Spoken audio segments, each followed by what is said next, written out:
What's up, Tailgaters? You're in the booth with Tailgate Nate today. And the road to predict all 136 FBS level college football teams this summer is taking us back to the great state of Massachusetts, where we are at Chestnut Hill talking about the Boston College Eagles for 2025 college football predictions. Making a bowl game last season, you do lose a lot of good pieces from last year, but is this team still talented enough to get back into the postseason? My name is Nate Pope, otherwise known as Tailgate Nate, and I want to thank you all so much for clicking on this video and for helping to support the channel. You'd like to do things further? Well, hit that subscribe button and ring the bell while you're at it, because turning on notifications will ensure that you don't miss an upload during prediction season, and especially not one of your favorite team. Now, I am a sports media graduate delving into the professional world of that industry, so if you would like to see all the cool stuff that I get to do while still being up to date on what goes on this very YouTube channel, then please give me a follow on Twitter or Instagram, or both. Please do both. It's at TailgateNate29, and you can feel free to even email me at tailgatenate29@gmail.com. Thank you all so much for supporting and interacting with me or the channel, whatever way you may be doing so. It's time to talk about the Boston College Eagles out of the ACC in 2025 with your head coach right over here in Bill O'Brien. Of course, the story with Bill O'Brien, how he got this job, was originally going to be the offensive coordinator at Ohio State. Decided last year, saw this head coaching opportunity come open, decided to take it, and it was a successful first campaign. 7-5 in his first year, but there are going to be a lot of pieces to replace, and year two, you got a feeling it's going to be even tougher for Bill O'Brien. How do we do preview predictions here on the channel? Well, we do go through a roster overview, the offense over here to the left and the defense over here to the right. At the end of the video, we are going to go through the Boston College football schedule.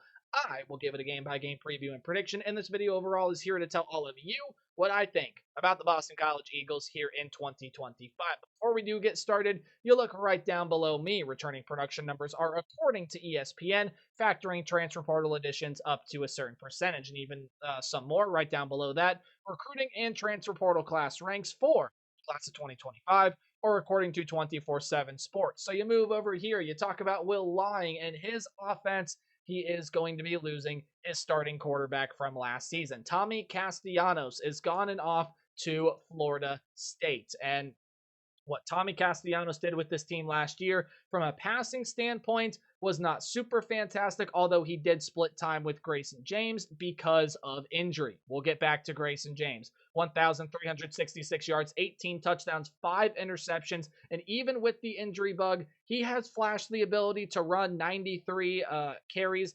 194 yards, and a single touchdown. Was sacked 19 times, so you have to factor that into the equation. You take sack yardage away, and you're probably looking at a guy that's really close to 300 rushing yards, and definitely could have had more than one rushing touchdown as well. A guy that I think, again, is a really, really talented player. Obviously, is going to get a bigger opportunity with a bigger overall brand name with Florida State, and a team that is a little bit higher in odds-on favorites to go win the ACC. However, Grayson James last year is going to take over that full-time starting role, and trying to fill in for Castellanos throughout last season, he really was fantastic. 64% completion percentage, right around there. 1,202 yards on just 5 more pass attempts, 6 touchdowns, and 2 interceptions. So he wasn't necessarily as efficient, not as many touchdowns, but technically fewer interceptions and around the same amount of passes. So as long as he can increase that touchdown number, as long as he can get more prolific there and keep that interception number down. Grayson James, not a guy that's going to get outside of the pocket and run a whole lot, right around the same yards per carry. Did have 3 rushing touchdowns last year, so can get outside and run what he needs to, but it's his passing ability that, again, if it continues to take steps in the right direction and develop from what we saw it last year, well, Boston College could have themselves a pretty solid quarterback on their hands. And when you talk about the talent around them, well, you are going to get some good pieces back in the pass catching room, but we'll get there when we get there. Right now, you have to talk about your running back room, and your top 2 leading rushers from last year are both gone. Kai Robichaud is now with the Detroit Lions in the NFL, 744 yards and 10 touchdowns a season ago for him. And then Trayshawn Ward, 406 yards and a pair of touchdowns, is also gone from this program. He will no longer be a member of the Boston College Eagles. So your number 3 and number 4 overall pieces do come back to this team. Their names go as follows. Turbo Richard, just one of the best first names, at least in college football, as well as Jordan McDonald, a true sophomore and redshirt senior, respectively. And then Vaughn Pemberton is a transfer into this program over from Ball State. Not a bad rusher. He will definitely add, at the very least, some good depth to this running back unit, sort of like the way that McDonald and Richard did last season. Your wide receiver room, again, I told you get some big time returners, and you do, because your top two returning, or I say your top two wide receivers are returning from last season, which is just simply absolutely massive. Lewis Bond, 689 yards and 3 touchdowns, team high 67 catches, and in not as high of a catch volume, but man, is he a big play threat. Reed Harris, 486 yards and 4 touchdowns on, get this, only 17 catches, had 28.6 yards per carry. Of course, many long touchdowns with that as well. Is that big play threat? So you get those two guys back and more returners, as well as a transfer be joining the party in this wide receiver room. Jaden Skeet, Jonathan Montag, Ismail Zamor. Those are guys that are going to be returning, but a notable transfer piece coming in, VJ Wilkins, is over from Campbell, that could provide some really good production in this wide receiver room. You also do get Bryce Dobson over from Kennesaw State, who projected according to ourlads.com is in that 3 deep as a third stringer. So I'm looking for VJ Wilkins to be a more prolific piece. However, both of those guys add more depth to what you already have coming back in this wide receiver room. You do lose a vital pass catching unit, however, when Kamari Morales is going to leave this program. Morales had 325 yards and a team high 6 receiving touchdowns a season ago. However, his backup, bam, just sat right behind him, not by much in this receiving leaderboard. 27 catches, just 1 less than Morales last year. 311 yards, 14 less than Morales last year, and 3 receiving touchdowns. So not as much of a touchdown threat, but Jeremiah Franklin should be that lead tight end this season, and transfers are going to be entering behind him. You take a look at the offensive line room. According to some sources, 3 starters are going to be leaving this Boston College offensive front. However, returning starters, do provide some good solid foundation. Transfers are going to add into the rotation. Sure, that's nice, but this is a Boston College offensive front that has got to be able to improve from last season. Again, it allowed 32 sacks, and while overall was pretty solid in run blocking, team average 4.1 yards per carry with 24 touchdowns. I don't know about you, but I'd say that's pretty darn solid. It can definitely improve in pass protection, especially when you have a guy like Grayson James that's going to be taking over this offense. You need to have that offensive line as stout as possible. So that's the offense for you. If Grayson James can take a step in the right direction, I think adding Vaughn Pemberton gives you a little bit more depth in your running back room. You love the fact that Lewis Bond and Reed Harris are back, as well as more returners and even some transfers to add to that depth. I think Jeremiah Franklin is going to seamlessly transition over from what we saw out of Kamari Morales last year. In fact, they almost had the same production apart from touchdowns, so you can't really argue with it too much. I think this offense overall, you're going to see some really good things out of it this season, but defensively, can that be able to keep it up? Tim Lewis, your defensive coordinator, and he's coaching a defense that honestly does return quite a bit of talent. It does lose its star and could overall take a step back, but it was a solid unit last year. It's got 61%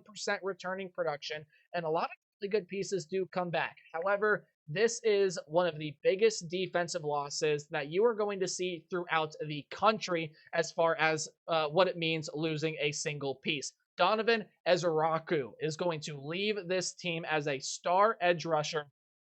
He was the second leading tackler, had 80 tackles as an edge rusher, and 16 and a half sacks. Wouldn't you know it? I wrote it down here. It's so important. 16 and a half sacks. You want to guess how many sacks Boston College had last year as a team? 31. That means without those, we'll just round it up. We'll say without 17 sacks, Boston College only gets 14 sacks of production on opposing quarterbacks last year without Donovan Ezeraku on that team. That is how vital and important he was. He is just a substantial loss. Boston College is going to need to, I think, find a couple of guys to try to replace his production. You do see some solid pieces return to the defensive front. Well, overall, Owen Stoudemire, Edwin Colenge and some others. There is a transfer coming in as well from Valparaiso. His name is Onye Nwosisi. I definitely butchered that name, and I apologize profusely, as well as a couple other transfers, but it's going to be mainly the returners that are going to be playing in bigger roles that need to step up and need to elevate their pass rushing game to be able to make up for what Ezra did last season. You got to be able to fill those shoes, I think, in order to have your defense be as effective as it was last season. Your lead linebacker from last season in Cam Arnold, he has gone enough to join the Washington Commanders. In my opinion, was your best linebacker player, was not your leading tackler among linebackers. However, Cam Arnold, really good player, did have 40 tackles last season, and deservedly so, is now going to go see time in the NFL. Your leading tackler among linebackers last year was a guy by the name of Davion Crouch. Well, he does come back with 77 tackles, 2 sacks, and 4 passes defended of production from last season, and super experienced pieces are going to be returning around him. This is a linebacker unit that did not need the transfer portal. It brings a lot back. Owen McGowan is back. Jalen Blackwell is back. Bryce Steele is back. By the way, every name that I've listed off so far in the linebacking room is a true or redshirt senior. You even dive back into the 3 deep, and it's got a redshirt junior in Juan Zabel, and then a redshirt sophomore sitting back there as well. Very experienced, a very deep linebacker room that has seen a ton of football. I think it could be a little difficult for opposing offenses to break through the second level this season against this Boston College defense. When you take a look at the secondary, well, most of your secondary core does return. There is a lot to improve in the back end, as if you were to single out one liability on which Eagle fans might tell you, there are a couple areas that we can improve. The secondary probably was the biggest one. This was a secondary that got torn up by a lot of the better passing offenses you saw in the ACC last year. You still have to be able to improve everything you did last year, though, by still getting the number of takeaways you did, especially in the interception realm. You had a ton of guys get a ton of interceptions last year. KP Price had 2 interceptions. He comes back. You are getting Carter Davis back. He led the team with 3 interceptions. You're going to get him back. A ton of other pieces with 2. This team overall had 17 picks and 25 turnovers forced last year. Keep that up this season. You want some more pieces in the secondary? Sure, why not? Max Tucker, Ari Jackson, Cam Martinez, all of those guys, young and old, very, very talented pieces. They will make, I think, for a pretty darn solid secondary unit. Talent-wise, I think they got some good pieces, and again, they forced a lot of turnovers last year. I think they even need to take a step up this upcoming season. Your newcomer is going to transfer in. While only 5 field goals were attempted in 2024, you're going to look for both Liam Connor and Luca Lombardo to be able to take it a step up a notch, and for this Boston College offense as a whole to provide you with some more field goal kicking opportunities and help out the special teams unit, because kickers are people too. We got to show them some love. Overall, I've talked about the offense. Defensively, there still are ways that you can improve, but if it was as solid as it was last season, especially if some pieces on the offense do improve, you could definitely repeat what you did last season, 7-5, get to a bowl game, and be a pretty solid team out of the ACC.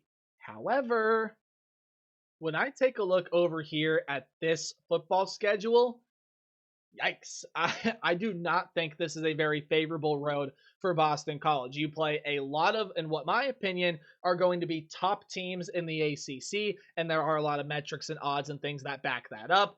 You do have some tricky road games, some tricky non-conference games. One thing that I don't think is in doubt is I do think Boston College will win the game against Fordham right off the gate. I think it's going to be a nice test to test out what Grayson James is fully capable of, see what transfers you bring in, what roles they can fill, and how they fit in to the overall system. Oh, I forgot to mention, right down below me, these odds are courtesy of FanDuel. They are current as of recording this video. As always, are subject to change, and we know it's going to take a long shot for them to win the conference or get to the national championship, let alone the college football playoff. But 5.5, that win total, that's what you want to pay attention to. The odds makers think this is a fringe bowl game team. You do lose a really talented piece in Tommy Castellanos, of course, but Grayson James showing promise, I think can have a pretty solid season with this Boston College offense.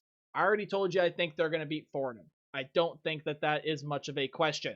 However, moving forward, you get into a lot of difficult landmine games. You take a look at that first Power 4 or I should say your first Power 4 non-conference game. It's on the road against the Michigan State Spartans. Boston College fans thinking, okay, we beat this team last year, we can absolutely do it again. Well, now it's a little bit different. You're going on the road to play in Big Ten country against the Spartan team that overall I think is just going to progress forward in the Jonathan Smith era. I think they're going to get better. I think they're going to take a step in the right direction. I think Aiden Childs will get better this season with Elijah Tolliver in the running back room. I think you see a big boost and really a truly overarching dynamic weapon enter this backfield for Michigan State this year. I absolutely love what they did in the transfer portal in the wide receiver room to surround their star true freshman Nick Marsh, who is now a true sophomore this year. Omari Kelly, Krishawn McCray were very good players at the G5 level that I think are going to translate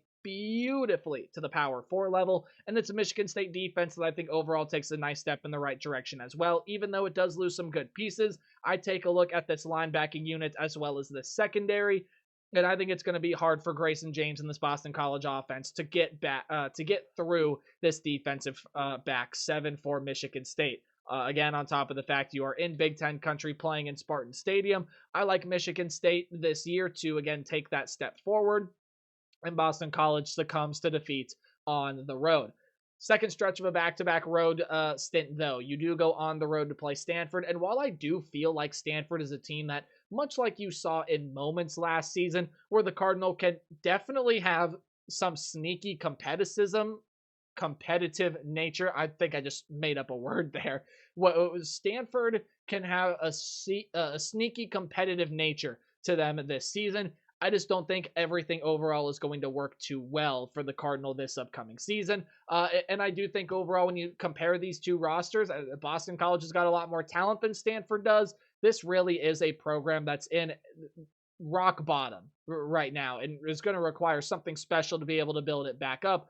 Again, Stanford was once a proud program, and would it surprise me to see them pull off this win? No. Like I said, I think Stanford could be sneaky competitive this year. I think there are a couple pieces on this team that can be able to take over some games and drive you to some wins, but I don't think the outlook is going to look too good for the Cardinal this year. That is a win for the Boston College Eagles for me. Get your first bye week here before you get Cal at home. Cross-country trip. Cal goes all the way across the country from Berkeley to go play in Chestnut Hill. And Cal is losing a lot of pieces this year. Basically, its entire running back room, gutted. Wide receiver room, you're going to need to fill in at most of the gaps. When you take a look at the quarterback room, I love Fernando Mendoza, and he is now an Indiana Hoosier.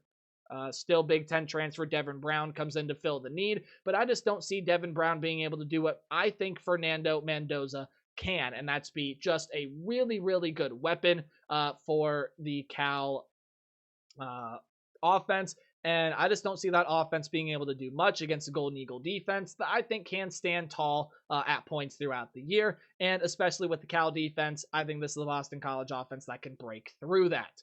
Now you start to get into the big time stretch of trouble area for this program. You're on the road against Pitt, and I think that's a loss. I think this is the Pitt team that's being underrated by a lot of people this year. Eli Holstein, really, really like him. Desmond Reed, really, really like him. He is a just firecracker in a football player waiting to explode. He is a monster, especially when it comes to explosive plays. You got to watch out. I think Pitt's got some really good wide receivers to help Eli Holstein at the quarterback position. Defensively, I think Pitt's got a lot of good talent on there as well. Pat Narduzzi, a head coach that's been there, done that, has competed and won an ACC championship.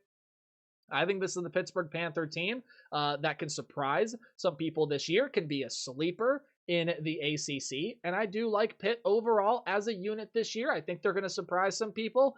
Give me that win at home for Pitt, meaning a loss on the road for Boston College. And no matter what way you cut this game, you're not beating Clemson. You pair Cade Klubnik with Garrett Riley, year 3. You got some studs in the running back room, even though you do lose Phil Maffa. Wide receiver room is going to be one of the best in the country, and now with Tom Allen coaching that defense, the aggressiveness and intensity that some people feel like has left the Clemson defensive unit is going to be coming back in full force this season.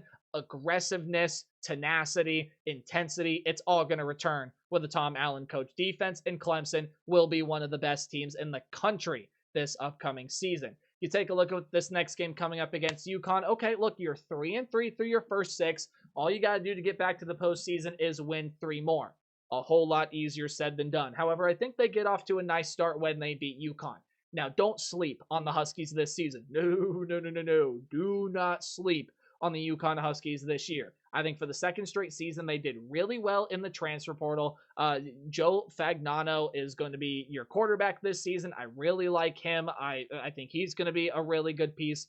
The wide receiver pieces you brought in through the transfer portal, really good. But where it hits home in the portal is your defensive transfers. You bring in a ton of really, really talented units, and this is a team that is going to be exceptionally well coached by Jim Mora. Watch out for UConn. They can be dangerous. They got a lot of ACC teams on their schedule, and I think Boston College is probably the one that UConn can give its best run towards. I would watch out for this game, but I do think Boston College will be able to get past the Huskies in a potential nail biter. Not going to predict that right away, but it can be a potential nail biter for sure. The rest of the way, though, I mean, you got to come up with 2 more wins. Good luck trying to pick them out, especially out of this 4-game stretch, which is by far and away your toughest 4-game stretch in the entire season. On the road against Louisville, that's a loss. Miller Moss is coming in to be quarterback for that team. You paired Dakari Collins with Chris Bell and Colin Lacey. Ooh, that just gives me shivers. It could be one of the most underrated wide receiver rooms in the country, especially with a gunslinger like Miller Moss playing the quarterback position for you. You look at the running back room, it can go 3 or 4 deep. Love what they have there. Defensively, love what they have there. Louisville's being underestimated by a lot of people this season, and Jeff Brom is a pretty darn good head coach. I like what Louisville has got, and that's a loss on the road for the Eagles. Notre Dame, nope, you're not going to win that one either. Jeremiah Love is the best in the business, at the very least, one of the best in the business in terms of the running back room. Wide receiver room that was pretty young a couple years ago, gets more experience, adds a great piece from an ACC competitor over from Virginia in Malachi Fields. Offensive line is going to be one of the best in the country this year. Defense, you know what you're going to get out of a Marcus Freeman-led defense. It's going to be one of the better units in the country, and his chance to develop a quarterback finally in CJ Carr instead of relying on one through the transfer portal, I think will work out pretty well for Marcus Freeman. And Notre Dame has got a real shot to get through this season undefeated this upcoming year. SMU, I think this is the team that can make a run back to the college football playoff with Kevin Jennings returning, some really good pieces at wide receiver coming back. Defensively, you return so quite a bit of pieces that made you very successful last year, and even the transfers. I think you do really well in the transfer portal. So to me, that's a loss for the the Eagles. I've learned my lesson. Not Golden Eagles, just Eagles, which means, according to me, you have to get wins in these final 2 games in order to clinch bowl eligibility. And I think the losing streak continues here with Georgia Tech. Haynes King recovering from injury this year. He is going to be spectacular this season as he was last year, even with his injury. I love what Haynes King has developed into, and he's great for this Georgia Tech system. Jamal Haynes, the running back, yep, he's great for the system. And this Georgia Tech defense returns a lot of really good pieces from last year, returns a lot of pieces that can just wreak havoc to anybody they play across the country. And this is the Georgia Tech team led by Brent Key that's going to fight, they're going to claw, they're going to scratch, and they're going to give you a battle every single game. Even though it's a road game for Georgia Tech, I think the team is a whole lot more talented than what you find here in Chestnut Hill. Georgia Tech, one of the ACC sleepers, I think wins this one, and then you chop it all off. You finish it all off. I don't even know what I was trying to say, with a loss on the road at Syracuse. I know what all they have to replace. It's pretty much everything, especially offensively. But I really believe that hardened Fran Brown. I think he does well with a lot of the pieces that he does still have. And Syracuse is going to be a competitive team this season, which leads me to a record of 4-8. This is one of those situations to me where I think Boston College as a team is going to be much better than their record says they are. And it's because I like a lot of teams that Boston College has to play, just more than Boston College. I think Michigan State is a winnable game, but they take a step in the right direction. I think Pitt is a winnable game, but hey, I definitely like what Pitt has got this year. SMU and Georgia Tech, maybe those are upset potential games at home in Chestnut Hill, a pretty raucous environment. If Syracuse really doesn't get anything figured out, you can go on the road and win there. So there are opportunities here for Boston College this year. I just think they're on the wrong end of the spectrum when everything is all said and done. Again, I like a lot of the pieces they got, but it's unfortunate that they miss out on a postseason appearance. But let me know your thoughts on the Golden Eagles. I did it again. Let me know your thoughts on the Boston College Eagles down in the comment section below. Remember to play hard, but tailgate harder, and see all you guys in the next video. Goodbye.